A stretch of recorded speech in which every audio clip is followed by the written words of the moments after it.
StreetNews.it, siamo qui con Barbato De Stefano, ancora una volta la partita del cuore, sempre presente in queste occasioni, questa volta per la Fondazione Mario Lenci.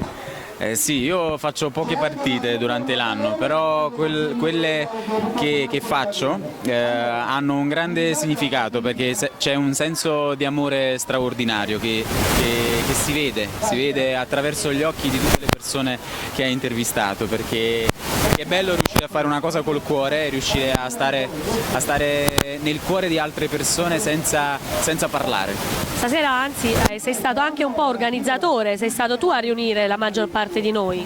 Sì, diciamo che io ho il compito durante l'anno, durante i miei giorni che trascorro, di vedere le persone di un certo livello, che hanno un senso civico e un'etica straordinaria, al di là di tutte le cose materiali che ci sono, e mi piace condensare tutte queste forze affinché un giorno si possa raccogliere la vera luce delle persone e non il materiale, e quindi il mio compito è quello di riunire tante persone che hanno un cuore enorme. Noi ti ringraziamo e ti chiediamo un saluto per tutti i lettori di Street News. Gli amici sono importanti e si vedono nel momento del bisogno, e grazie per il vostro supporto a Street News. Grazie. Grazie a te. Ciao. Ciao.